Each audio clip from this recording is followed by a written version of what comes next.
या फिर आप जीतते हैं या फिर सीखते हैं, हारता कोई नहीं। बाकी कटिहार में पहला मेडल था, नेशनल मेडल था, तो फिर सम्मानित भी किया गया था, जैसे अशफाक करीम है। तो डिस्ट्रैक्ट होगा कि नहीं भाई सही बात है, ओलंपिक में खेलना है, झंडा गाड़ना है उधर भी अपना। मन नहीं लगता था कि करो, लगता था क्या बोरिंग है इसमें, करना नहीं करना। एक दो बार ट्राई भी करा, ऐसा नहीं है कि ट्राई नहीं, लेकिन नहीं हो पा रहा था। भैया के साथ ही करते थे तो लगता था कि भैया अरे यार तू तो स्टाफ जैसा डील कर रहा है, बस टाइम काट रहा है बैठ बैठ कर, तो खुद में भी बुरा लगता था। फिर आपको कुछ अपना करना है। हाँ, फिर लगने लगा यार अपना कुछ करना है। फिर धीरे धीरे डिसाइड किया कि हमको एक जिम खोलना है, क्योंकि इससे रिलेटेड मतलब अगर आपका पैशन प्रोफेशन बन जाए तो इससे अच्छा कुछ है ही नहीं लाइफ में। तो अब इसमें एक इशू आ गया है, जैसे घर पे पहले तो बोलें कैसे, एक अच्छे फैमिली बैकग्राउंड से है, लोग का नाम है, अपना इज्जत प्रतिष्ठा है सबका, बाप दादा का, तो एक होता ना। और जब जिम खोले थे तब ऐसा जिम कटिहार में नहीं था, मतलब जिम का उस समय स्टैंडर्ड बहुत नीचे था कि जिम मतलब क्या, लफुआ है क्या जिम करेगा, जिम खोलेगा, जिम जाता है, बॉडी बनाता है, मारपीट करता है, ये वाला फेज चलता था, एक मिस था। हाँ। तो फिर घर पे जैसे बोला बस कर लिया पढ़ना शुरू, बस इसीलिए कर रहा था जिम, पता था यही करेगा, अपना काम तो संभाला नहीं जा रहा है। तो फिर भैया को समझाया थोड़ा कि भैया देखो जैसा सोच रहे हो वैसा नहीं करेंगे, मतलब कुछ एक अच्छा स्टैंडर्ड का खोलना है अपना ये। फिर चलो फिर से सपोर्ट करें, एक प्रॉपर मॉड्यूल बनाए फिर बताए। नहीं बता रहे हैं तो फील हो रहा है, घर वालों ने बहुत सपोर्ट करा है भाई। प्यार मोहब्बत से भी थोड़ा बच के रहिए, प्यार मोहब्बत में लोग ऐसा फंस जाते हैं कि वो भूल जाते हैं कि वो सब एक पार्ट ऑफ लाइफ है, लाइफ नहीं है, उसी को लाइफ बना लेते हैं। पार्ट अलग होता है, लाइफ अलग होता है, दोनों को अलग अलग लेके चलना है।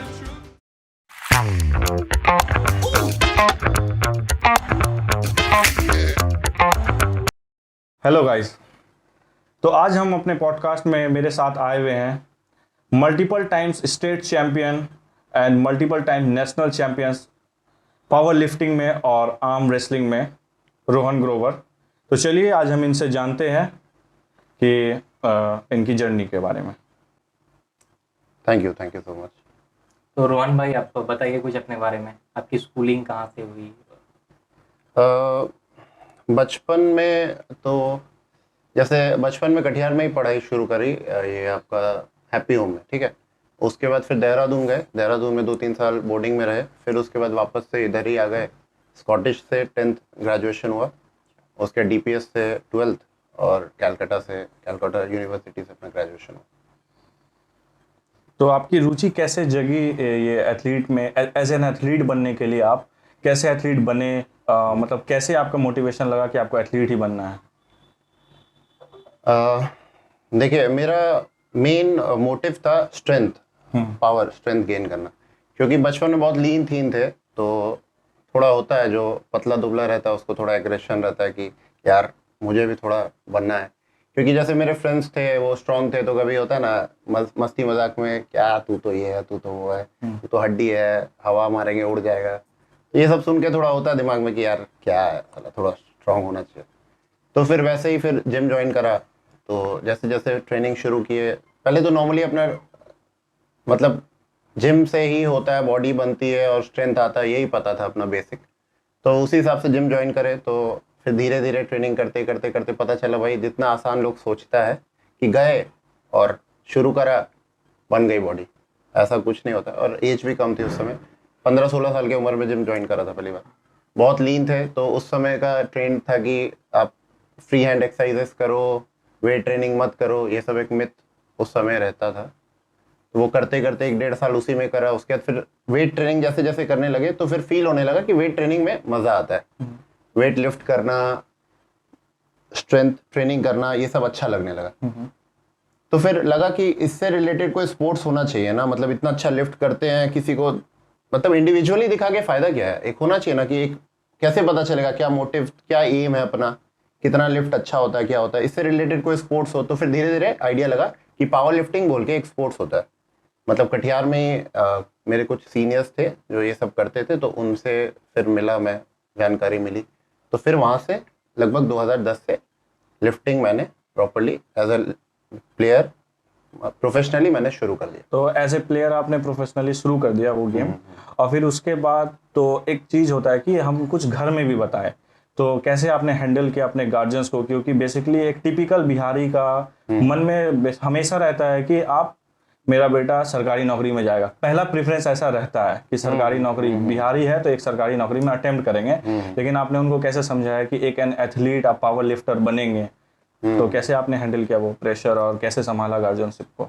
देखिए जैसे मैंने जब शुरू करा तो ऐसा कुछ घर पे बोल के नहीं शुरू करा कि मुझे पावर लिफ्टिंग करना। पहले तो जिम जब जाते थे तो घर से छुपा छुपा के ही जाते हैं लोग। घर वालों का है कि ये इतना कम उम्र के हो भाई, 15-16 साल के हो, जाओ खेलो कूदो, बैडमिंटन खेलो, क्रिकेट खेलो, जिम जाने का क्या जरूरत है। लेकिन अब घर पे तो बता नहीं सकते ना कि भाई मुझे तो ताकत बनाना है, मुझे तो बचपन में होता है ना एकदम पावरफुल बनना है अपने को, तो वो सब तो बताया नहीं जा सकता है। तो फिर चुपचाप ही करते थे। फिर धीरे धीरे फिजिक चेंजेस आने लगे, धीरे धीरे तो आइडिया लग ही जाता है कि हाँ जिम जाता है। तो फिर चलो बहुत घर वाले सपोर्टिव थे, बोले ठीक है इसका इंटरेस्ट है तो करे। फिर जब देखने लगे वो लोग कि स्पोर्ट्स इसके पढ़ाई के ऊपर हावी होने लग गया, प्रॉब्लम वहां से फिर थोड़ी थोड़ी शुरू हो जाती है कि इतना क्या है, पढ़ाई पे ध्यान दो, खाली खाता है पीता है सोता है और वजन उठाता है। तो था कि अरे यार इन लोगों को कैसे समझाएं। तो मतलब आप दिन में सो भी नहीं सकते हो, बॉडी पेन हो, इंजरी फील करो तो भी बता नहीं सकते हो, नहीं तो सबसे पहले जिम बंद होगा।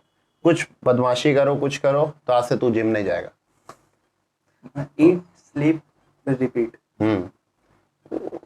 और कोई एम नहीं रहता ना। मेन पढ़ाई लिखाई में बहुत इंटरेस्ट, फ्रैंकली स्पीकिंग वैसा रहा नहीं कभी। तो था कि वजन स्पोर्ट्स ही कर लेते, कुछ हाँ, हो जाएगा हो जाएगा। तो फिर 2010 से फिर लगा हाँ प्रोफेशनली ये करना। तो घर वाले देखने लगे कि अच्छा कर रहा है, तो भैया मेरे थोड़े सपोर्टिव हैं, तो वो थोड़े प्रैक्टिकल भी हैं। तो 2011 में पहला मतलब स्टेट चैंपियनशिप हुआ, पूर्णिया में ही हो रहा था, तो पास में पड़ता है यहाँ से तो पूर्णिया अपना। तो बहुत सारे लोग गए थे वहाँ यहाँ से। तो भैया बोले ठीक है जाओ, तुमको इतना शौक है, तुमको भी अपना औकात पता होना चाहिए ना। लिटरली ऐसे ही कि तुमको भी तो पता रहना चाहिए भाई तुम्हारा क्या लेवल है, यहाँ पे उड़ के क्या करोगे।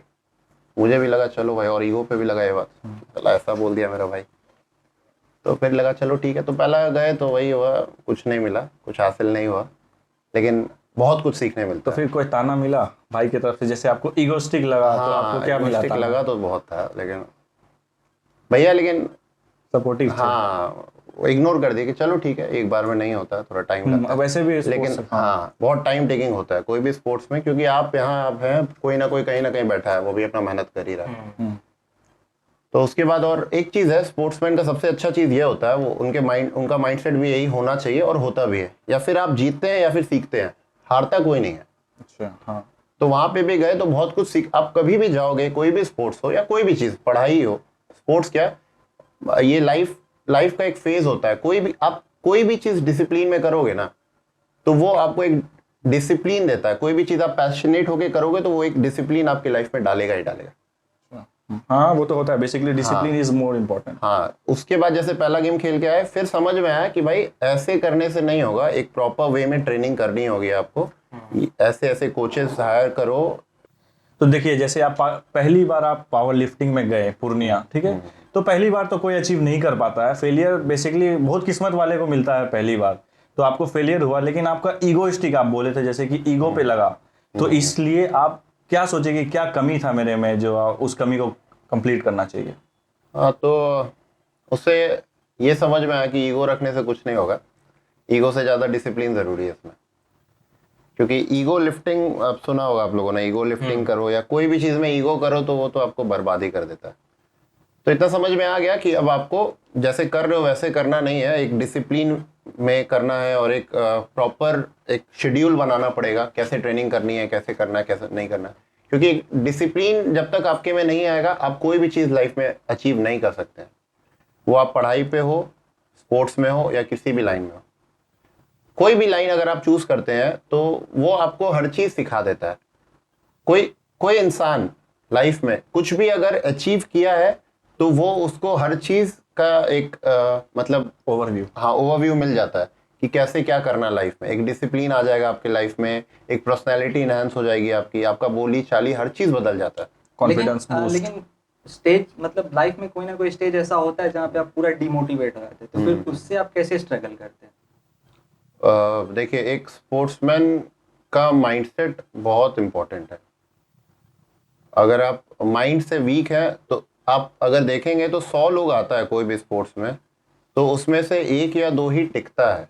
क्योंकि बाकी लोग जैसे देखते हैं कि भाई मुझे कुछ करना है, लेकिन उसका जब हार्डवर्क देखते हैं बोलते हैं बाप रे बाप इतना नहीं हो पाएगा भाई मेरे से, तो वो लोग छोड़ देते हैं। तो क्योंकि फेलियर्स तो सबको देखना ही पड़ता है, जिसको है कि हाँ भाई फेलियर्स तो आएगा ही, छोड़ना नहीं है अपने को। तो वैसे ही फिर मेरा भी था कि उसके बाद 2012 में फिर से compete करा, तो उसमें फिर मेडल लगा स्टेट में, पहला मेडल लगा स्टेट में। एथलीट में तो बहुत सारे ऑप्शंस होते हैं, तो आपने पावर लिफ्टिंग ही क्यों चुना? जैसा कि मैंने आपको शुरू में बताया, मुझे स्ट्रेंथ बहुत पसंद था, आज अच्छा। भी है। मुझे था कि हाँ सबसे पावरफुल रहना है, सबसे अच्छा ताकतवर बन के रहना है। इसीलिए आर्म रेसलिंग भी। आर्म रेसलिंग मतलब स्ट्रेंथ से रिलेटेड कोई भी स्पोर्ट्स होता है वो मुझे अच्छा लगता है। हाँ, तो सबसे पहला मेडल आप 2012 में जीते। हाँ, तो उस टाइम आपका करंट बॉडी वेट कितना था?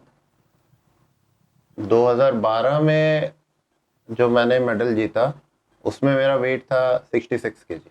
66 केजी बॉडी वेट कैटेगरी में मैं compete कर रहा था उसमें। तो आप जो बता रहे थे कि एक डिसिप्लिन होना चाहिए हर चीज को करने के लिए, डिसिप्लिन, लेकिन डिसिप्लिन के साथ आप ये भी जिक्र किए कि एक परफेक्ट मेरे पास एम भी होना चाहिए और उसको बताने वाला भी कोई होना चाहिए। जैसे कि ट्रेनिंग सेंटर आप ज्वाइन करना चाहते थे, तो आप ट्रेनिंग सेंटर आप फेलियर के बाद सबसे पहला ट्रेनिंग जो आप चला कि अब यहाँ से नहीं हो पाएगा, तो आप कहाँ गए? तो मैंने एक तो पहले YouTube वगैरह पे सर्च करा उस समय, लेकिन YouTube पे बहुत कुछ नई इन्फॉर्मेशन मिलता था। वो तो नहीं था। तो फिर जैसे मैंने बताया कि कोई भी जाता है तो या फिर हार या फिर जीतता है या फिर सीखता है, तो वहां से भी बहुत लोगों से इंटरेक्शन हुआ, बहुत लोगों से बहुत बातें हो गई। तो उनसे भी फिर मैंने पूछ लिया आप लोग कैसे ट्रेनिंग करते हैं। जो जीता आदमी उसको एक आइडियल मानता है कि भाई मेरे वेट में यही है टॉप पे, इसको टारगेट रखना है या फिर इनसे सीखना है पॉजिटिव वे में। तो उन लोगों से पूछा आप लोग कैसे ट्रेनिंग करते हैं, क्या करते हैं। फिर हम लोग के जो गुरुजी थे, मतलब जो सीनियर्स रहते थे, उन लोगों का था कि भाई तुमको करना है। उन लोग को भी दिखता है ना, आज भी जैसे मेरा अपना भी जिम है, तो हम लोग भी किसी को देखते हैं तो पहले देखते हैं, आता हर कोई है भैया मुझे भी करना है, बोले हाँ भाई ठीक है। जब दिखने लगता है उसके अंदर कि हाँ अब इसमें है वो पोटेंशियल है और वो पुश कर रहा है, तो मजा भी आता है बताने में। तो वैसे उनको भी दिखा मेरे में कि नहीं अब इसको सच में करने का मन है, तो वो लोग भी बहुत हेल्प किए मेरा। तो उसके बाद फिर उन लोगों ने बताया ऐसे ऐसे डाइट लेना होगा, ऐसे ऐसे तुम्हें एक्सरसाइजेस करनी होगी। तो फिर वैसे मैंने करा तो अचीवमेंट मिला मुझे। तो फिर आप ट्रेनिंग कहाँ करने गए? ये सभी चीज तो आप बेसिकली एक बेस में आपको मिल गया, ठीक है। तो एक प्रॉपर ट्रेनिंग, क्योंकि अब आप नॉर्मल एथलीट नहीं रहे, अब आप compete करेंगे नेशनल लेवल या स्टेट लेवल, जो भी लेवल, तो उसके लिए एक हार्ड ट्रेनिंग और एक अच्छे कोच की जरूरत होती है। तो आप उसके लिए कहाँ गए? उसके लिए साई बोल के आता है एक स्पोर्ट्स अथॉरिटी ऑफ इंडिया, तो वो दिल्ली में है। तो उसके लिए आपको वहाँ पे एक तरह से एग्ज़ाम देना पड़ता है, आपको अपना परफॉर्मेंस दिखाना पड़ता है। तो वो मैंने वहाँ पे गया तो मेरा लकीली सिलेक्शन हो गया, तो फिर वहाँ जाके तो ये गवर्नमेंट ऑफ इंडिया की तरफ से है ये, है ना? हाँ, ये वेट तो लिफ्टिंग में आपने कभी ये बिहार गवर्नमेंट से ट्राई नहीं किया? क्योंकि बिहार गवर्नमेंट भी तो फैसिलिटीज अवेलेबल कराती है, इतने सारे बजट में बताती है कि स्पोर्ट्स को इतना पैसा दिया गया, तो उस समय आपने ट्राई नहीं किया बिहार में? बिहार में तो आज भी मुझे नहीं लगता है उतना अच्छा फैसिलिटीज मिल रहा है जो मुझे उस समय दिल्ली में मिल रहा था। अच्छा, तो बेसिकली बिहार स्पोर्ट्स में बहुत पीछे है, हाँ, इसीलिए अभी इतने मेडल्स नहीं इधर है। 1-2 साल में तो बहुत कुछ हुआ है, खेलो इंडिया वगैरह आया है, तो उससे बहुत बहुत इम्प्रूवमेंट हुआ है। लेकिन मतलब 2-3 साल से नहीं बोल ऐसा नहीं बोल सकते कि अब नहीं है, 2-3 साल से तो पहले से बहुत अच्छा है, लेकिन बाहर का उस समय की बात बहुत अलग है। तो आप वहाँ साई इंस्टीट्यूट में गए, वहाँ पे तो आपको कोच जैसे मिले, तो आपको उन्होंने किस कैटेगरी में, वेट की कैटेगरी में डाला, कि क्या देखा आप में कि आप उस कैटेगरी में फिट हो सकते हैं, जो इस कैटेगरी में डाला गया आपको? क्योंकि देखिए जब मैं गया तब तक मैं 74 केजी कैटेगरी में चला गया था। उसके बाद अच्छा ये बात बता रहा हूँ, पहले मैं पावर लिफ्टिंग ही कर रहा था, उसके बाद फिर मैं वेट लिफ्टिंग में स्विच कर गया था, क्योंकि पावर लिफ्टिंग जो है वो ओलंपिक्स में नहीं आता है।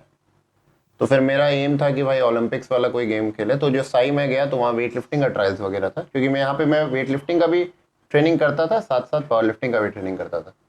तो एक बार जो वेट लिफ्टिंग और पावर लिफ्टिंग में थोड़ा डिफरेंस बता दीजिए ताकि लोग को सही से समझ में आए। हाँ, ये भी बात है। देखिए पावर लिफ्टिंग जो होता है उसमें 3 चीजें आती है। स्क्वाट्स, उठक बैठक जैसे बोलते हैं, वेट लिफ्ट करके एक सिंगल रैप करना होता है आपको, मैक्सिमम वेट 1 रैप मैक्स। हाँ 1 रैप मैक्स। फिर बेंच प्रेस वो भी बन रहा चेस्ट के लिए है तीनों चीज, और फिर डेडलिफ्ट, ये तीनों को जोड़ करके काउंट किया जाता है। जो सबसे ज्यादा किया होता है अपने बॉडी वेट कैटेगरी में वो जीतता है। ये हो गया आपका पावर लिफ्टिंग, ठीक है। वेट लिफ्टिंग में स्नैच और क्लीन एंड जर्क आता है। स्नैच होता है जो जमीन से आपको वेट सीधा लिफ्ट करना है और सीधा ऊपर हाथ लॉक करना है, और क्लीन एंड जर्क दो पार्ट में जाता है। एक बार क्लीन लेते हैं आप यहाँ पे शोल्डर के पास लेते हैं, उसके बाद फिर यहाँ से जर्क करते हैं। तो ये दोनों को काउंट करके जो मैक्स आउट होता है फिर उससे डिसाइड होता तो इस बात में कितनी सच्चाई है कि एथलीट या स्पोर्ट्स पर्सन जो होता है वो मतलब मिडिल क्लास के लिए नहीं होता है, मतलब उसमें बॉडी बनाने में या फिर पावर लिफ्टिंग में जो भी है उसमें पैसे बहुत खर्च होते हैं। है। सच्चाई तो है इसमें, क्योंकि स्पोर्ट्स में खर्चा तो है, आदमी कितना भी बोल ले, किसी में ज़्यादा किसी में कम, लेकिन खर्च है। क्योंकि बाकी ट्रेनिंग तो ट्रेनिंग है ही, बाकी आपका न्यूट्रिशंस, डाइट, रेस्ट प्रॉपर, फिर इंजरीज आते हैं, वो सबको आपको लेके चलना, फिजियोथेरेपिस्ट के पास जाना, डॉक्टर्स को दिखाना, एमआरआई कराना, फिर बहुत लोग जैसे अपना बॉडी चेकअप भी कराते हैं कि भाई क्या कुछ खर्चे तो आते बेसिकली हैं। बहुत हाँ, खर्च। खर्चे तो आप एक गवर्नमेंट इंस्टीट्यूट में थे ना, तो वहां पे ये सारा खर्चा गवर्नमेंट बियर करती थी या पर्सनल खर्च? वहाँ पे तो गवर्नमेंट भी करती थी। गवर्नमेंट बियर पूरा करती थी। 100%। अच्छा, वेट कैटेगरी में जैसे आपको डाल दिया गया था, कोच आपको वेट कैटेगरी में जाता, तो आप कैसे मेंटेन करते थे वेट प्रॉपर, क्या किस हिसाब से मेंटेन करते थे? मतलब आपका न्यूट्रिशन क्या था, हाँ। फिर इसके बाद आप कौन सा पर्टिकुलर एक्सरसाइज करते थे किस चीज के लिए, थोड़ा डिफाइन करके बता दीजिए। देखिए वहाँ तो मैं जैसे वेट लिफ्टिंग के लिए गया था, पहले मैं ये बता देता हूँ। तो वेट लिफ्टिंग के लिए मैंने साई में पहले एडमिशन लगाया अपना, हो गया उधर। फिर वेट लिफ्ट, फिर मैं इंजर्ड हो गया। मेरे लाइफ में इंजरी बहुत ज़्यादा और है। हर एक स्पोर्ट्स पर्सन के लाइफ में इंजरीज बहुत तो उसके बाद फिर स्विच करके वापस से मैं पावर लिफ्टिंग में ही आ गया। मतलब वेट लिफ्टिंग में मेरा मन नहीं लगा, क्योंकि वेट लिफ्टिंग थोड़ा टेक्निकल ज़्यादा है और पावर लिफ्टिंग थोड़ा आपका ये स्ट्रेंथ का गेम ज़्यादा है। हाँ, तो मेन नाम ही है पावर लिफ्टिंग, हाँ। पावर। तो फिर मैं वहाँ पे आपका प्राइवेट में ही फिर ट्रेनिंग करने लगा, क्योंकि पावर लिफ्टिंग के लिए आपका कोई भी स्पोर्ट्स ये नहीं है, मतलब इंस्टीट्यूट नहीं था। गवर्नमेंट इंस्टीट्यूट नहीं है। अभी भी नहीं है या पहले? नहीं, पावर लिफ्टिंग के लिए तो आज भी वैसा नहीं है। अभी वैसा नहीं है। नहीं, प्राइवेट पे ही जाता अच्छा, तो प्राइवेट में आप किए, तो जैसे कि स्पोर्ट्स खेलते हुए अभी भी बहुत सारा देखा, खेलते हुए कभी बहुत ज्यादा एक ही मैच में, मतलब कि आप कर रहे हैं पावर लिफ्टिंग, कभी कभी ऐसा होता है कि वेट इंक्रीज हो जाता है या वेट डिक्रीज हो जाता है, तो उसे कैसे मैनेज करते हैं? क्योंकि अभी एक इंसिडेंस हुआ था विनेश फोगाट का, हाँ। ओलंपिक में हुआ, जिसने उनको 100 ग्राम के लिए बस डिस्क्वालीफाई कर दिया गया था। तो उसको कैसे मेंटेन करते हैं, उसके लिए क्या माइंडसेट और कोचेस क्या इसके लिए डाइट वगैरह देते हैं? देखिए वो आपका डाइट जो होता है वो आपको फिक्स कर दिया जाता है कि आपको इतना ही डाइट लेना है, और रेगुलर हम लोग चेक करते रहते हैं बॉडी वेट वगैरह की कितना फ्लक्चुएशन आ रहा है उस डाइट में कुछ दिन तक। जैसे रोज आप बॉडी वेट चेक करेंगे अपना, फिर वही डाइट पे देखेंगे हाँ बॉडी वेट स्टिल है कि नहीं। बाकी कार्डियो वगैरह भी ऐड करते हैं कि अगर वेट इंक्रीज हो रहा है तो कार्डियो से आप इंक्रीज कर लीजिए, कार्डियो कम कर लीजिए, वैसे करके वो बहुत मैनेज, मतलब डाइट बहुत बड़ा रोल है, सीधी बात है मतलब वेट मैनेज करने की। 80% डाइट और 20% वर्कआउट। और rest। ड्यूरिंग मैचेस भी जो होता है कि वेट इंक्रीज भी होता है ड्यूरिंग मैच, बहुत ज्यादा मैच आप कंटिन्यू खेल रहे हैं, जैसे रेसलिंग में हो जाता है, तो आप पावर लिफ्टिंग वगैरह में भी वेट इंक्रीज होता है क्या ऐसा, या डिक्रीज ड्यूरिंग मैचेस मतलब मैच के बाद? क्योंकि विनेश फोगाट का हुआ था देखिए कि मैच होता के क्या है बता रहे हैं आपको। हम लोग जैसे मेरा फाइनली जब मैं सीनियर खेलने लगा, जब मैं स्ट्रॉन्ग मैन बना और ये सब हुआ, तो मैं 83 कैटेगरी में खेलता था और बॉडी वेट मेरा हमेशा नॉर्मली 85-86 रहता है। तो वो हम लोग जब कंपटीशन आता है तो वाटर वेट कट करते हैं, क्योंकि 1-2 kg हम लोग एक्स्ट्रा हाथ में लेके ही चलते हैं। वाटर वेट कट करें, मसल मास क्यों गिराना, क्योंकि जितना मसल्स उतना स्ट्रेंथ। क्या प्रोसेस है इसका, मतलब वाटर वेट मतलब वाटर वेट पानी नहीं पीना है, पानी कम तो आपको पानी इसमें इंटेक डिहाइड्रेशन तो बहुत ज्यादा होता है। हाँ, लेकिन वो बॉडी वेट देने के बाद फिर हम लोग हाइड्रेट कर लेते हैं अपने आप को। अच्छा, पहले मेजर होता है हाँ, उसके बाद सोडियम वगैरह निकल जाता है बॉडी से उस वजह से, लेकिन फिर अब नमक आप ये सब। मतलब कंपटीशन में बहुत सारा ऐसा चीज होता है जिसमें पीडीज परफॉर्मेंस इनहेंसिंग ड्रग्स का भी यूज करता है, मतलब बहुत सारा। तो मतलब आप इस सब चीज से कैसे फेस, मतलब ऐसा कोई होगा ना कि कोई आपका अपोनेंट है तो कुछ पीडीज ले गया, तो फिर वहां का जज को कैसे पता चलता है कि वो पीडीज लेके आया है, या फिर आने से पहले कैसे उसको देखा जाता है कि वो पीडीज पे है या नेचुरल है? जैसे पावर लिफ्टिंग के बारे में बताऊं तो स्टेट लेवल तक में, तो स्टेट क्या ईस्टर्न जोन तक में कोई चेक करने वाला नहीं है, तो आदमी पूरा ठोक के लेता है ये सब और फिर परफॉर्म करता है, ठीक है। लेकिन जब आप नेशनल लेवल पे जाओगे तो वहाँ नाडा की टीम आती है, वो जो डोप टेस्टिंग के लिए आती है, वो जो मेडलिस्ट होते हैं, जो फर्स्ट सेकंड थर्ड होते हैं, उनको वो लोग उठाते हैं, कभी आते हैं कभी नहीं आते हैं। तो ये जो स्टेरॉइड्स पे या मेडिसिन पे, ड्रग्स पे रहते हैं, वो लोग क्या करते हैं, वो लोग देखते हैं, अगर वो लोग आए होते हैं तो बड़े बड़े एथलीट्स वो लोग परफॉर्म ही नहीं करते बचने के लिए। मतलब एक रिस्क लेते हैं वो लोग। हाँ, वो जाएंगे, देखेंगे कि हाँ भाई आया है, मैं तो पकड़ाऊंगा ही पकड़ाऊंगा, तो वो जाएंगे, लिफ्ट करेंगे ही नहीं। उनको पता है अगर मैं करा तो मुझे वो उठा के ले जाएंगे और मैं पकड़ा जाऊंगा, और उसकी वजह से पूरे स्टेट को भी बैन कर दिया जाता है बहुत बार। तो डाइट और न्यूट्रिशन तो आपको मिल गया, सारा चीज पावर लिफ्टिंग के लिए, आप डाइट भी प्रॉपर बन गया आपको, आप प्रॉपर न्यूट्रिशन ले रहे हैं, ठीक है। समटाइम्स डिस्ट्रैक्शन भी होता है, ठीक है, आप डिस्ट्रैक्ट हो जाते हैं किसी चीज से, जस्ट लाइक बहुत लोगों को ऐसा होता है, मतलब बेसिकली होता ही है, कोई लोग कोई नशा करता है, और एक मेजर फैक्टर है कि मास्टरबेशन। तो इसके पॉइंट ऑफ व्यू से आप क्या बताना चाहेंगे? बेसिकली क्या मास्टरबेशन इफेक्ट करता है क्या ट्रेनिंग में? देखिए, masturbation once in a blue moon अगर आप करते हैं तो वो वैसा इफेक्ट नहीं करता है, लेकिन अगर आप एडिक्टेड हो जाइएगा तो फिर तो उसका आपको परफॉर्मेंस में हाँ नेगेटिव इम्पैक्ट आएगा। So addiction means like 1 week 1 month, इस हिसाब से आप कुछ क्लियरिफाई कर सकते हैं थोड़ा सा इसके बारे में, क्योंकि एज एन स्पोर्ट्स पर्सन में बहुत ज़्यादा ये सब हो भी सकता है। अब इसमें आपको प्रॉपर तो क्लैरिफाई नहीं कर सकते, लेकिन हाँ आप ये बोल सकते हैं कि ट्वाइस अ मंथ अगर आप करते हैं तो ये ठीक है, नॉर्मल है। अगर आप वीक में 4 बार 5 बार। मास्टरबेशन करने से मेंटली लोग वीक होता है या फिर फोकस बढ़ता है? बहुत लोगों का कहना है कि मास्टरबेशन करने से फोकस बढ़ता है। देखिए, इसको कैसे एक्सप्लेन किया जाए। मास्टरबेशन करने से फोकस बढ़ता है, अब एक बार के लिए आप ये बात बोल सकते हैं कि चलिए आप रिलैक्स हो गए या फिर आप डिस्ट्रैक्टेड थे तो आप एक बार के लिए फोकस हो गए, लेकिन अगर आप इसको एडिक्शन बना लिए तो वो तो आपको डाउनफॉल की तरफ लेके जा रहा है ना, वो आपका स्ट्रेंथ गिरा रहा है। तो वो आप अपने आप को ही मतलब एक्सक्यूज दे रहे हैं कि भाई मैं ये फोकस के लिए कर रहा हूँ, लेकिन वो आदमी को पता नहीं चलता वो एडिक्शन में कब बदल गया आपके।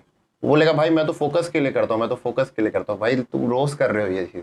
सेल्फ कंट्रोल बेसिकली मेन बात वही आ जाती है कि डिसिप्लिन इज मोर इम्पोर्टेंट। सही बात। तो फिर वो, और नशा के बारे में वो जैसे स्पोर्ट्स पर्सन बहुत सारा न्यूज़ भी आती है कि वो बहुत सारे टाइप के नशा करते हैं, तो इसमें नशा भी कोई इफेक्ट करता है इस चीज़ के लिए? अब कैसा नशा कर रहा है वो डिपेंड करता है, क्योंकि देखिए अगर आप ड्रग्स जो ले रहे हैं, जो एस्टेरॉइड्स वगैरह लेते हैं, वो तो इनहेंस कर रहा है आपको स्ट्रेंथ को, लेकिन आप बाकी नशा, हाँ फर्क पड़ता है आप कौन से स्पोर्ट्स में और क्या नशा कर रहे हैं, वो डिपेंड करता है थोड़ा। तो एक्सेसिव एस्टेरॉइड भी कुछ इफेक्ट करता है क्या? हाँ, जानलेवा है वो। अच्छा, नॉर्मली जैसे आप देख ले, अभी जिम में, आपका जिम है, जिम में बहुत लोग पावर लिफ्टिंग करते हैं ना, तो बहुत सारे लोग होते हैं जो जिम से बाहर आके सिगरेट भी पीते हैं। हाँ, उसके बारे में क्या कहना आपको? गलत तो है ही, लेकिन अब आप समझा नहीं सकते ना सबको। जो देखिए जो फोकस्ड रहेगा वो अपने आप ये सब नहीं करता है। अब जिसको थोड़ा बहुत एडिक्शन है वो करता है, लेकिन जो सच में फोकस्ड रहेगा वो उसमें भी डिसिप्लिन ढूंढेगा एक तरह से कि भाई मुझे शौक है, चलो ठीक है, लेकिन मैं इतना एडिक्टेड ना हो जाऊं। वही जैसे मास्टरबेशन वाली बात हो गई कि इतना ज्यादा एडिक्टेड ना हो जाऊं कि इसकी वजह से मेरे परफॉर्मेंस में फर्क है। लेकिन एक अच्छा स्पोर्ट्समैन जो होता है वो ये सब नहीं ही करता है। तो वही हो गया, anything excessive is very dangerous. वो आपका ट्रेनिंग भी, अगर आप ओवर ट्रेनिंग कर रहे हैं, वो भी खराब है। अच्छा, ओवर ट्रेनिंग तो इसमें मतलब कुछ लोग होते हैं कि बहुत ज्यादा ओवर ट्रेनिंग, मतलब कि बहुत पैशनेट, अपने आप को बहुत पैशनेट दिखाते हैं, तो ऐसा भी होता है, इंजरीज का कुछ चांसेस बढ़ते हैं? मैं अपने बहुत बड़ा एग्जांपल हूँ इस चीज के लिए। तो क्या हुआ था, कुछ बता सकते हैं, कुछ एक अच्छा इंसिडेंस? हाँ, मेरा ये शुरू में तो यही होता था कि ओवर ट्रेनिंग कर करके कि नहीं भाई इस बार तो आग लगा देना है, दिन में 2-2 बार कर लेना है ट्रेनिंग, छोड़ना नहीं है। तो वो उस समय आइडिया नहीं था, धीरे धीरे फिर आइडिया लगता है। तो फिर उस समय समझ में आया कि ओवर ट्रेनिंग करते करते क्या हो रहा था कि बार बार आप इंजर्ड हो जाते हैं।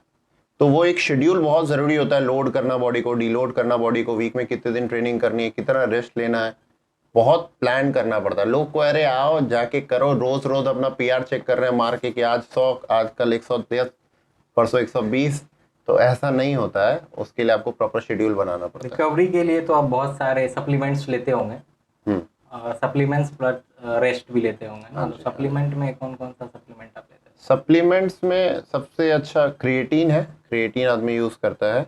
उसके बाद मल्टीविटामिन्स वगैरह है, फिर कैल्शियम D3 वगैरह लेना होता है। प्रोटीन, प्रोटीन तो मेन है, जैसे आपका बॉडी वेट के अकॉर्डिंग आदमी। वे प्रोटीन ना? हाँ, वे प्रोटीन। वे प्रोटीन देखिए, ऐसा ये भी एक मिथ है कि वे प्रोटीन से ही प्रोटीन लेंगे तो ही होगा, या उससे नहीं लेंगे तो नहीं हो सकता है क्या?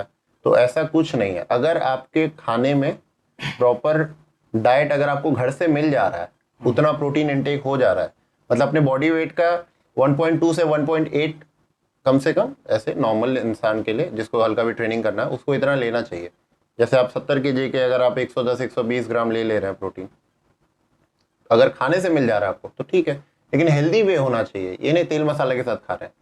लेकिन डाइजेशन का फिर प्रॉब्लम आ जाता है ना, कि डाइजेशन बहुत किसी को पोस्ट वर्कआउट में डाइजेशन जल्दी चाहिए प्रोटीन का, तो वो फिर कैसे होगा घर के खाने से? वो आपको प्लान करना पड़ेगा प्रॉपर। जैसे आप ट्रेनिंग कर रहे हैं तो कम से कम 2-2.5 घंटा पहले आप अपना प्री वर्कआउट मील ले लीजिए, उसके बाद वर्कआउट कीजिए, फिर पोस्ट वर्कआउट में अच्छा मील प्रॉपर लीजिए। और फिर उसके लिए आदमी ये लेता है, जैसे लीवर के लिए भी लेता है, Li52 वगैरह, ये सब यूज करता है अगर आदमी को लग रहा है कि हाँ मेरा डाइजेशन उतना अच्छा नहीं है। सप्लीमेंट विदाउट वे प्रोटीन भी बॉडी बन सकती है? बन सकती है, एकदम बन सकती है। तो क्रिएटिन के बारे में आपने बताया, तो क्रिएटिन पे बहुत सारे मिथ्स हैं कि बाल झड़ जाते हैं, तो क्रैम्प आ जाते हैं, ये सब। देखिए ऐसा नहीं, अब देखिए बॉडी टू बॉडी डिपेंड भी करता है, किसी किसी को कोई कोई चीज सूट नहीं करता, किसी को कुछ सूट करता है, वो तो बॉडी टू बॉडी डिपेंड करता ही करता है हर चीज। तो क्रिएटिन मेनली आपका वाटर होल्ड करता है बॉडी में, और वो स्ट्रेंथ प्रोवाइड करता है, आपको पम्प्ड अप दिखाता है और ताकत देता है, ये चीज है। और उसको प्रॉपर यूज करने से कोई ये सब ऐसा कुछ नहीं होता। प्रॉपर यूज क्या है बता दीजिए थोड़ा। प्रॉपर 3 से 5 ग्राम आप डेली कंज्यूम कर सकते हैं। तो क्या क्रिएटिन कोई नॉर्मल आदमी ले सकता है, या ऐसा जरूरी है कि वो जिम करे या एथलीट है तभी ले सकता है? नॉर्मल आदमी ले सकता है, लेकिन उसको लेने का मतलब क्या है? नहीं, बहुत लोगों का कहना है कि माइंड भी शार्प होता है। अब यूज करने का कर सकते हैं, आप कम डोजेस लें, आप 3 ग्राम करके यूज कर सकते हैं, कोई दिक्कत नहीं। आप कब से ले रहे हैं क्रिएटिन?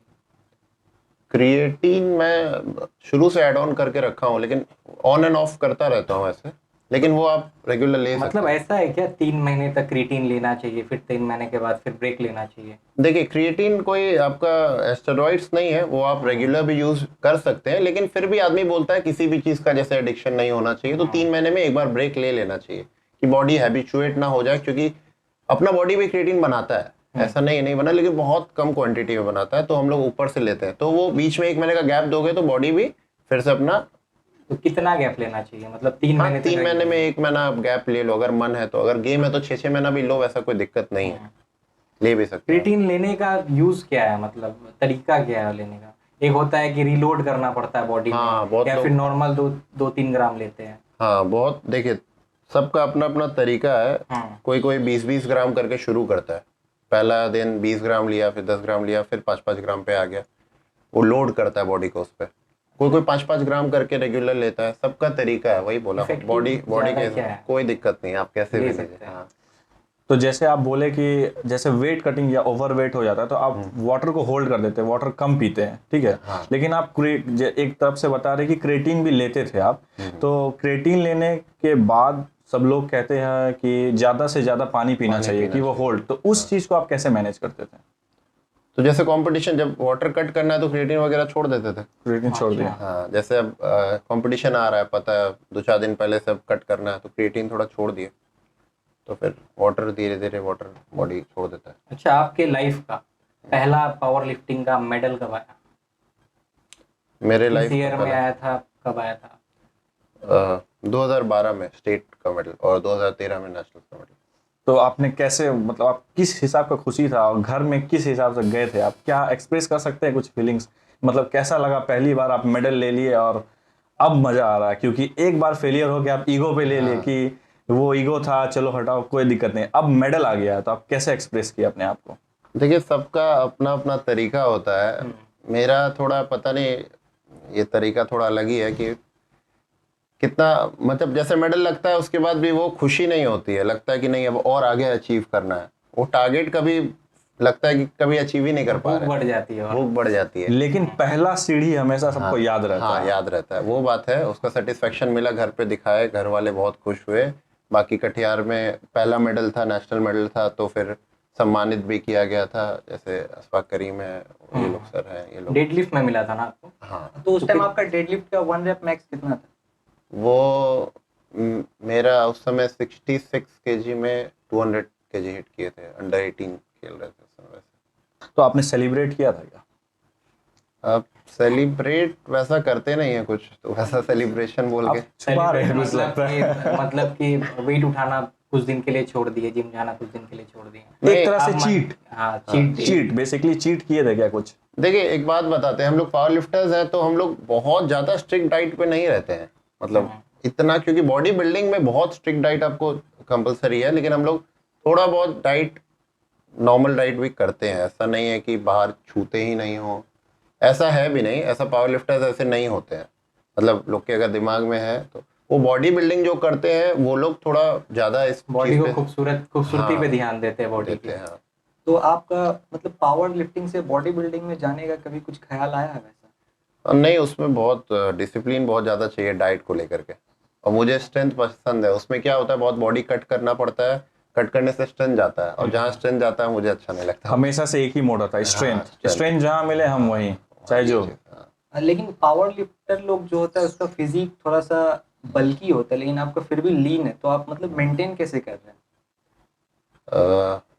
तो वही जो मैंने बताया कि डाइट, चीट डाइट हम लोग लेते हैं, लेकिन ऐसा नहीं है कि चीट डाइट पे ही रहते हैं। मतलब ठीक है, पावर लिफ्टर है, इसका ये मतलब नहीं है कि बेकार दिखे। नहीं, बेकार तो नहीं है, हाँ, अच्छी बात है। मतलब दिमाग में रहता है कि एक अच्छी फिजिक भी रहे, अच्छा लगता है, लोग भी अप्रिशिएट करते हैं, खुद में भी कॉन्फिडेंस फील होता है। लेकिन ऐसा नहीं है पावर लिफ्टर्स, अब ये भी एक अच्छा टॉपिक है, इससे एक चीज समझ में आ रहा है, बहुत लोगों के दिमाग में है कि पावर लिफ्टर्स जो होते हैं वो मोटे होते हैं, ऐसा होता है। तो यार एडी विल जो है वो भी पावर लिफ्टर है, लेकिन बहुत ज्यादा मोटा है। एडी हॉल, हाँ हाँ, और फिर इसका लैरी विल, वो तो खैर पावर लिफ्टर है, बॉडी बिल्डर बॉडी बिल्डर भी है, लेकिन उतना मोटा नहीं। लेकिन एडी हॉल जो है वो ज्यादा मोटा है, इसी वजह से आदमी के दिमाग में रहता है कि पावर लिफ्टर लोग थोड़ा मोटा होता है। एडी हॉल 500 केजी डेडलिफ्ट किया है, वो आज तक पूरे वर्ल्ड में कोई नहीं किया है। आप लैरी विल्स बोल रहे हैं, वो भी बहुत अच्छा पावर लिफ्टर है और बॉडी बिल्डर भी है, लेकिन 500 केजी कोई हिट नहीं कर पा रहा ना, क्योंकि देखिए एक मोटिव होता है। उसका मेन मोटिव था कि भाई मुझे 500 केजी उठाना, मैं कैसा दिख रहा हूँ मुझे लेना देना नहीं है लोगों से। और आज आप एडी हॉल का नाम फिर भी ले रहे हैं ना, उसका इतना बड़ा पेट है फिर भी, क्यों? क्योंकि वो 500 केजी उठाया और कोई नहीं उठाया, उसका पेट देखने कोई नहीं जा रहा, स्ट्रेंथ देखने जा रहा। तो वो मेन मोटिव होता है लोगों का। इसीलिए बहुतों का ये भी बोलना कि पावर लिफ्टर है भाई तू, तो तेरा पेट क्यों निकला हुआ है? भाई अब उसको कोई समझाओ कि उससे भाई स्ट्रेंथ बनाना है, उससे नहीं। हाँ, लेकिन नहीं होना चाहिए। अगर आप कुछ भी कर रहे हैं तो इतना है, कोशिश करना है कि आप फिट रहें। लेकिन ठीक है, सबका अपना अपना प्रायोरिटी है, किसी को कुछ चाहिए, किसी को कुछ चाहिए। तो पावर लिफ्टिंग से आप आर्म रेसलिंग में कब आ गए? पावर लिफ्टिंग करते करते आर्म रेसलिंग? जैसे पावर लिफ्टिंग शुरू में करते थे तो भी आर्म रेसलिंग पसंद था, तो उस समय आर्म रेसलिंग स्पोर्ट्स लेकर के बहुत था नहीं, ऐसा कुछ जानकारी भी नहीं थी इधर। तो फिर धीरे धीरे पता चला कि आर्म रेसलिंग का भी स्पोर्ट्स होता है, वही स्ट्रेंथ से रिलेटेड है, तो थोड़ा अभी तो रील्स पे बहुत ज्यादा चलता है, अभी बहुत तो पॉपुलर हो गया है। बहुत पॉपुलर, प्रो पंजा लीग है। सोशल मीडिया की वजह से बहुत ज्यादा पॉपुलर है। हाँ, तो कोई सोशल मीडिया का रोल भी था क्या इसमें आपको, पावर लिफ्टर से आर्म लिफ्टिंग में?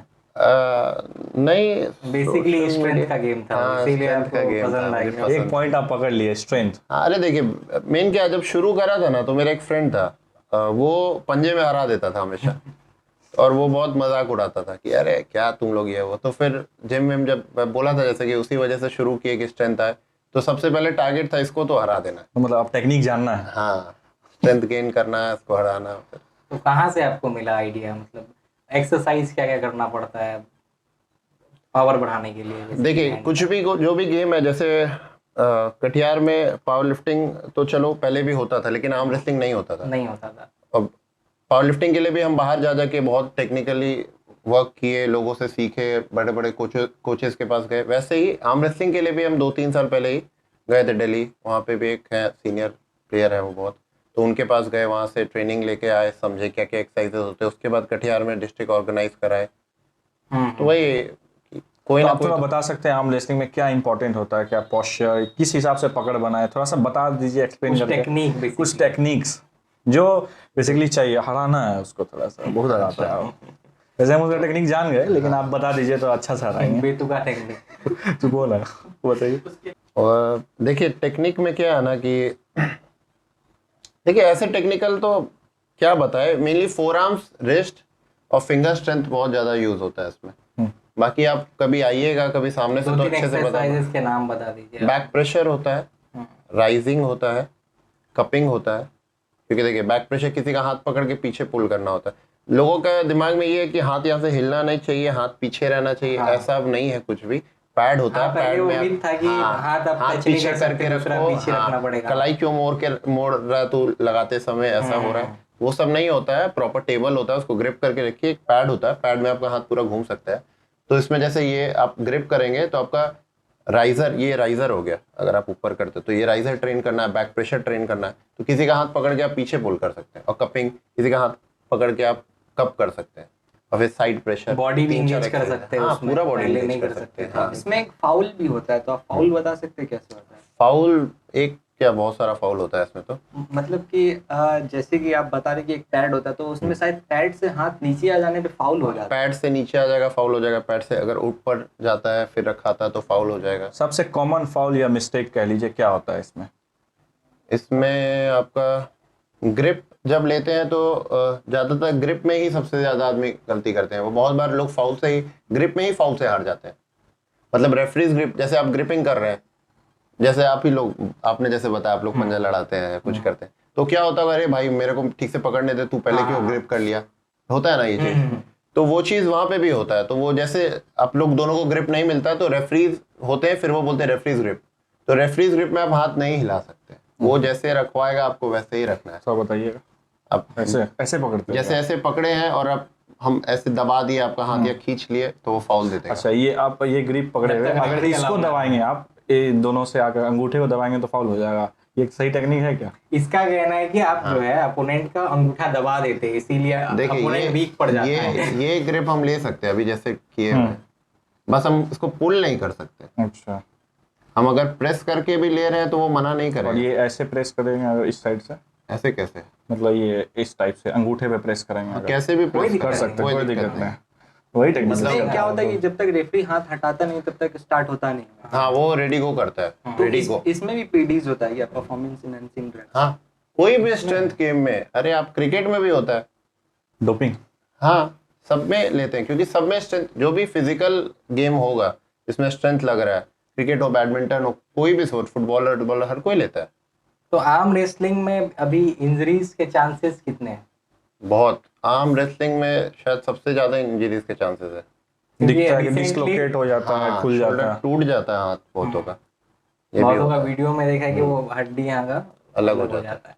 तो वो फिर वही है, आपको प्रॉपर पता होना। इसीलिए आर्म रेसलिंग ऐसे नहीं करना चाहिए लोगों को, उसमें बहुत रिस्क है। थोड़ा आइडिया होना ही चाहिए, क्योंकि अगर आप गलत डायरेक्शन में लेके जा रहे हैं हाथ, आप उधर देख रहे हैं, शोल्डर इधर है, वो पुल करेगा तो ये तुरंत टूट सकता है। बहुत चांसेस होते हैं टूटने के, तो उसका आइडिया होना चाहिए। तो फिर इसके इंजरी से आप मतलब डील कैसे करते हैं? क्योंकि आपको भी तो हुआ ही होगा कुछ हाँ, टाइम पे एकदम इंजरी। एकदम होता है हमेशा इंजरी। अभी भी इंजर्ड ही है, एक तरह से इंजर्ड रहते ही हैं हमेशा, कोई ना कोई इंजरी रहती है बॉडी में। मतलब कोई भी स्पोर्ट्समैन, मुझे नहीं लगता कि इंजरी फ्री रहता होगा। हर एक स्पोर्ट्समैन इंजरी लेके ही चलता है, वो आपका मतलब पार्ट ऑफ साथ ही बन जाता है। हाँ। तो इंजरीज जो आपको होती है, बहुत सारी इंजरीज होती है, उसमें फैमिली का क्या ये रहता है? फैमिली तो मना करती होंगी ना कि वापस से नहीं करना है। फैमिली तो आप बता ही नहीं सकते फैमिली में कि आप इंजर्ड है, क्योंकि आप बताइएगा तो सबसे पहले छोड़ो ये सब, कहाँ फंसे हुए हो। तो उनसे तो आपको ठीक है, धीरे धीरे, जैसे मेरा प्रोफेशन है, मेरा अपना जिम है, मेरा काम ही है, तो वो लोग अब समझते हैं। मतलब support पहले करते आप हैं। बताते ही नहीं थे? नहीं भाई, पागल है क्या, बता देंगे तो फिर बंद नहीं करा देगा सब। तो फिर फोकस हट जाएगा, स्ट्रेंथ खत्म। हाँ, स्ट्रेंथ खत्म तो लगेगा, क्या करेंगे जी के। तो इतने सारे मेडल्स जीते, कुछ करियर के बारे में बताइए। आप कितने सारे मेडल्स कहाँ कहाँ किस ईयर में जीते, क्या क्या मेडल्स आए, आप कैसे एक स्ट्रॉन्गेस्ट मैन ऑफ बिहार बने, इसके बारे में बताइए। जैसे मैंने बताया 2012 में मेरा पहला स्टेट मेडल आया। फिर 2012 में ही मेरा 12th का एग्ज़ाम्स था, तो प्री बोर्ड्स वगैरह थोड़ा कंपार्टमेंट लग गया था। तो कोई बात नहीं, छुपा सकते हैं, अब आप ऊपर उड़ गए उससे। हाँ, इसीलिए आप बता दे रहे हैं, नहीं तो बताने वाले थोड़े ना थे। तो उसी में प्री बोर्ड्स का भी फिर कंपार्टमेंट का भी एग्जाम होने वाला था, और उसी समय मेरा नेशनल्स भी था।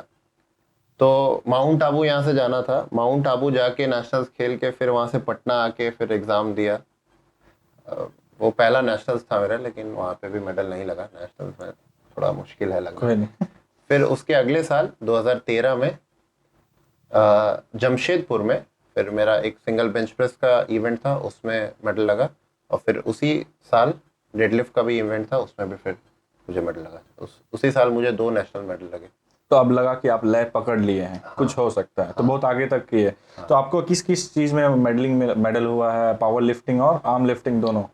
पावर लिफ्टिंग में, वेट लिफ्टिंग में, जैसे मैंने बताया वेट लिफ्टिंग में मैं कर रहा था बीच में, क्योंकि मेरे दिमाग में था कि यार डिस्ट्रैक्शन है ये सब एक। क्योंकि लोग बोलते हैं भाई तू ये गेम, तू इतना अच्छा प्लेयर है, तो तू ओलंपिक वाला गेम क्यों नहीं चूज करता है? तो डिस्ट्रैक्ट हो गया कि नहीं भाई सही बात है, ओलंपिक में खेलना है, झंडा गाड़ना है उधर भी अपना। तो पावर लिफ्टिंग में पैसा है, और कितना पैसा है इसमें? देखिए, पैसा तो आज के समय में हर स्पोर्ट्स में हो गया, क्योंकि आप इन्फ्लुएंसर बन सकते हैं। अगर आप कोई भी अच्छा स्पोर्ट्स में, आप बहुत जल्दी एक इन्फ्लुएंसर बन जाते हैं लोग। या फिर आप बहुत अच्छा अगर उसमें है, आप अपने आप को बेचना जानते हैं, तो आप ऑनलाइन ट्रेनिंग दे सकते हैं। अच्छा खासा लोग इसमें से कमा रहा है। तो ये अभी इन्फ्लुएंसर है। जब आपके समय था, आप जैसे 2012-14 उस समय क्या? उस समय हाँ, आपको जॉब अपॉर्चुनिटीज थी गवर्नमेंट के साइड से। वो हर एक स्पोर्ट्स में होती है जॉब अपॉर्चुनिटीज। तो क्या आप नेशनल मेडल लेके आओ, गोल्ड मेडल वगैरह लाओ, मतलब कुछ कैटेगरीज रहता है उसमें अपना। रेलवेज या स्टेट गवर्नमेंट, सेंट्रल गवर्नमेंट का रेलवेज में वगैरह में सब कुछ होता है। तो आपको कुछ ऑफर हुआ था क्या? हाँ, मुझे भी ऑफर्स हुआ था, लेकिन मुझे क्या हुआ था, बता सकते हैं? वो फॉर्म वगैरह बोला गया था भरने के लिए, रेलवेज में शायद ग्रुप बी में ऐसे करके मिल रहा था, ऑप्शन था। तो आप मतलब घर वालों को आप बताए कि भी हमको तो काफी अच्छी जॉब होती है। हाँ, जॉब अच्छी होती है, लेकिन मेरा फैमिली बैकग्राउंड हमेशा बिजनेस में रहा, तो मुझे जॉब करने का कभी शौक नहीं रहा। अच्छा, तो आप अगर जैसे आपको ऑफर हुआ, तो आप किसी से डिस्कस किए थे फैमिली में कि जॉब ऑफर हुआ है? हाँ, तो घर वालों का बोलना था कि मन है तो करो। मेरे घर वाले बहुत सपोर्टिव है शुरू से, उन लोगों का था तुम्हें अगर ठीक लगता है तुम करो। लेकिन मेरा ही फिर मन नहीं हुआ, बोले यार जॉब। क्योंकि बिहार में रेलवे के इसमें ग्रुप बी में तो मतलब ड्रीम जॉब है एक तरह से देखा जाए, तो उसको आपने छोड़ दिया, बोल सकते हैं।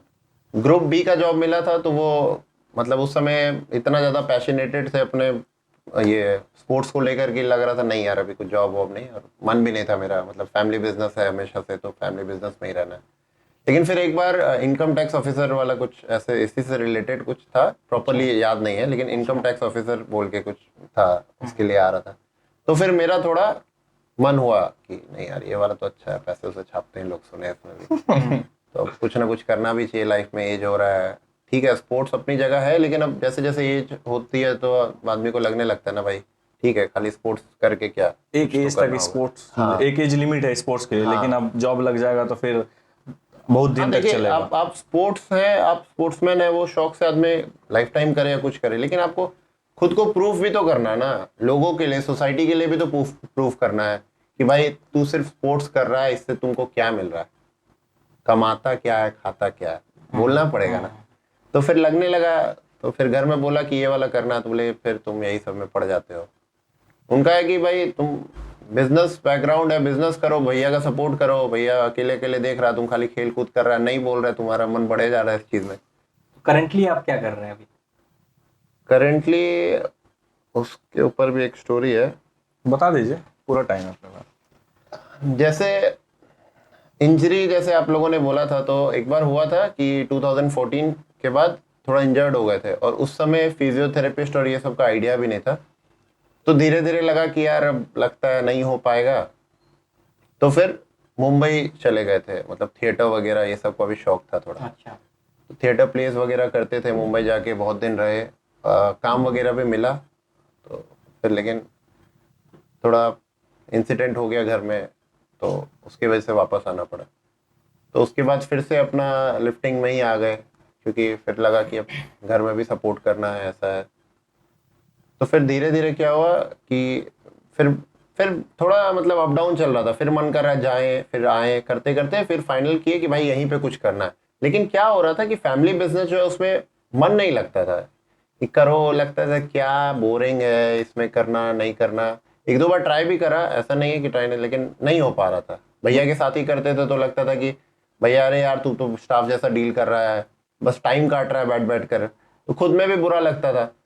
फिर आपको कुछ अपना करना। हाँ, फिर लगने लगा यार अपना कुछ करना है। फिर धीरे धीरे डिसाइड किया कि हमको एक जिम खोलना है, क्योंकि इससे रिलेटेड मतलब अब अगर आपका पैशन प्रोफेशन बन जाए तो इससे अच्छा कुछ है ही नहीं लाइफ। सही बात।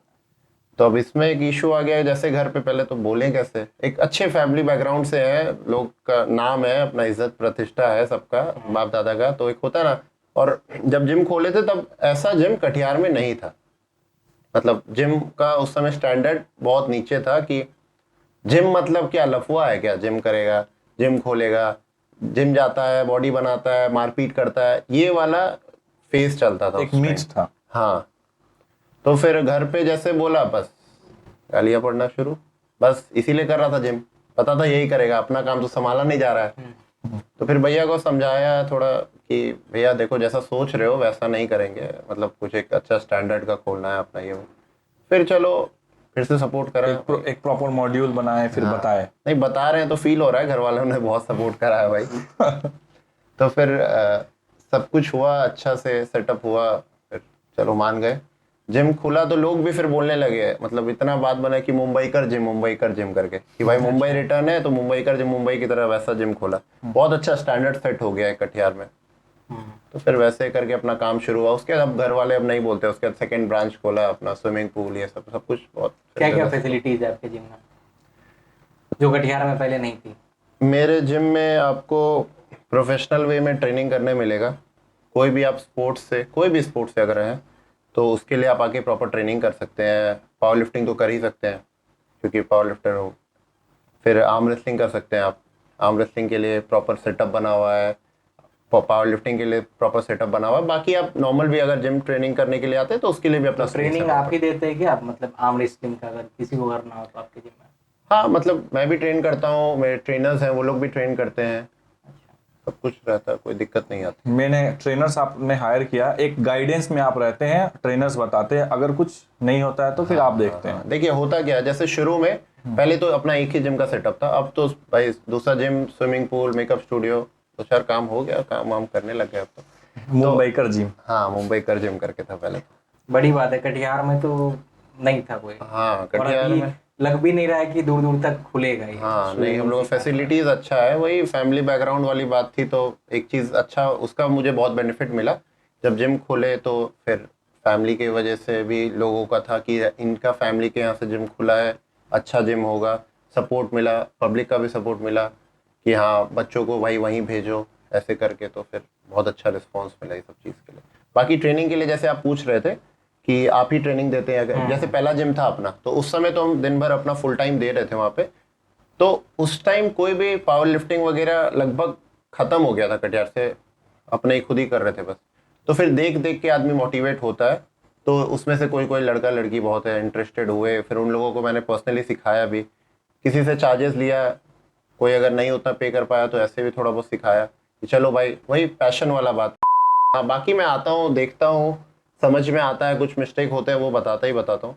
वो लोग भी अब नेशनल मेडलिस्ट हैं, रिकॉर्ड होल्डर्स हैं, तो वो लोग भी, अब होता क्या, चेन बन जाता है ना एक। जैसे अब मैं नहीं हूँ, अब आपको आना है, लिफ्टिंग करना है या आर्म रेसलिंग करना है, तो जो जूनियर्स है वही आपको, आप उसके साथ जुड़ जाते हो कि भैया मुझे भी ट्रेनिंग करा दो, ये कर दो वो। अच्छा, आपका जो पूरा करियर मतलब ऑल ओवर देखा जाए तो उसमें डिस्ट्रैक्शन क्या क्या था?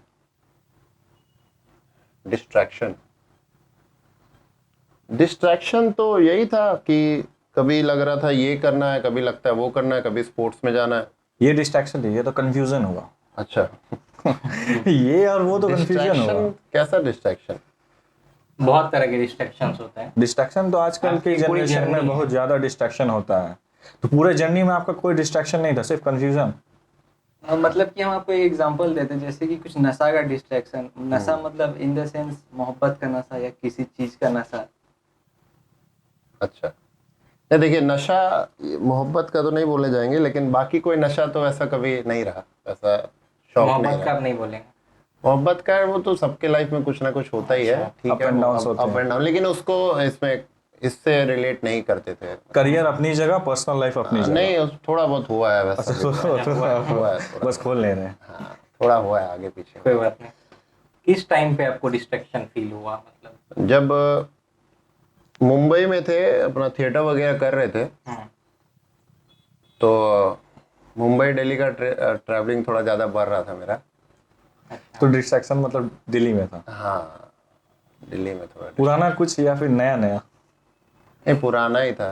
तो डिस्ट्रैक्शन की वजह से क्या आप अपने जो करियर के लिए जो फोकस थे उससे दूर जा रहे थे क्या? डिस्ट्रैक्शन? हाँ, थोड़ा एक टाइम के लिए होता है वो चीज़, मतलब जब दिया कैसे manage किया बूझने के उसको? पहले फड़फड़ाता है, वो वाला डिस्ट्रैक्शन तो दिया बुझ गया क्या? हाँ, फिर दिया बुझ गया, डिस्ट्रैक्शन खत्म हो गया। उसके बाद जला कि नहीं जला? नहीं, उसके बाद काम पे ही ज्यादा मतलब दूसरा दिया नहीं। दिया, तीसरा दिया, कुछ जला नहीं जला? कोई दिया नहीं? नहीं, उसके बाद दिया बने। उसके बाद फोकस किए करियर पे। उसके बाद सीधा आग लगा दिया उसके बाद पूरा कटिहार में ही। हाँ, तो जैसे कि आप बता रहे थे कि आप स्ट्रॉन्गेस्ट मैन ऑफ बिहार थे, तो आजकल के नौजवान में सबको मन होता है हम भी स्ट्रॉन्गेस्ट बने, हम भी स्ट्रॉन्गेस्ट बने। तो क्या आप प्रोसीजर बता सकते हैं कि वहां तक कैसे पहुंचे आप? देखिए, स्ट्रॉन्गेस्ट मैन का पहले आपको बता देते हैं वो बनता कैसे है इसमें, पावर लिफ्टिंग में जैसे अपना है, तो हर वेट कैटेगरी अलग अलग होता है इसमें, तो जैसे 66, 74, 83 ऐसे करके वेट कैटेगरी डिवाइडेड, ठीक है।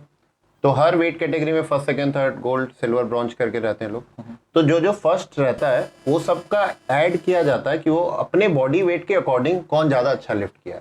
मतलब जैसे मैं 80 kg का हूँ, आप 60 kg के हो, अगर आप कोई वेट उठाए, मैं कोई वेट उठाया, तो उसका एक कैलकुलेटर आता है, मतलब एक रेशियो निकाला जाता है। हाँ, रेशियो निकाला जाता है कि इस रेशियो में ओवरऑल सबसे अच्छा प्लेयर कौन सा प्लेयर निकला, कौन से वेट का कौन सा प्लेयर सबसे अच्छा किया, उस हिसाब से स्ट्रॉन्गेस्ट मैन बना तो जाता है। टाइम ड्यूरेशन क्या होता है? किस मतलब एक पर्टिकुलर ईयर का लिया जाता है आपका स्ट्रॉन्गेस्ट मैन के लिए परफॉर्मेंस, या फिर पूरा? नहीं, उस साल का, उस समय जो परफॉर्मेंस हो रहा होता है। आपका उस कौन सा साल था? 2019। 2019। तो स्ट्रॉन्गेस्ट मैन आप बिहार बन गए 2019 में, ठीक है। तो उसके बाद आपको कुछ अलग नजरिया से यहाँ, जैसे आप लोकल में, जैसे आप कटिहार में वापसी किए, तो कुछ अलग आपके लिए भौकाल मचाया था क्या? अब भोकाल तो मचाया था हाँ ना, शुरू से। देखिए, भोकाल की वजह से मेरा जिम चला, ये भी बात है, क्योंकि मेरा जिम खुला तो लोग जानते थे कि ये सब करते हैं, लिफ्टिंग करते हैं, तो उससे भी लोग जुड़े। और बाकी आपका एक और चीज़ है कि जैसे बिहार में स्ट्रॉन्गेस्ट मैन बने तो पटना वगैरह ये सब डिस्ट्रिक्ट में ज़्यादा प्लेयर्स हैं, और आपका रिस्पेक्ट जो है ना वो आपके लोकल शहर में कम रहता है।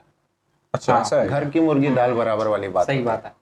अगर यही चीज़ आप बाहर जाओगे तो आपको पता चलेगा कि आपका क्या रिस्पेक्ट है, क्योंकि यहाँ पे लगेगा भाई आप इजीली अवेलेबल हो गए ना, आप मेरे साथ बैठे हैं, रोज घूम रहे हैं, बोले भाई क्या है, स्ट्रॉन्गेस्ट है तो क्या, अपने बगल में, यही तो बगल में तो बैठा हुआ है, चल मेरे साथ। हाँ, यही हो जाता है। लेकिन वो लोग फिर देखते हैं तो वो लोग के दिमाग में ज्यादा होता है। अब जैसे कोई भी सेलिब्रिटीज ही है तो वो लोग, उसका जो दोस्त है वो थोड़े उसको उतना इज्जत देता होगा, वो कितना बड़ा भी हीरो हो, लगा रहे हीरो घर पे होगा तू, वो वाली बात हो जाती है। तो ये घर की मुर्गी दाल बराबर, हाँ, यही बात।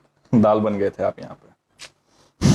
पका के सब खा रहे थे। तो आपका पर्सनल करंट पीआर कितना है बेंच प्रेस में 155 kg और डेडलिफ्ट में?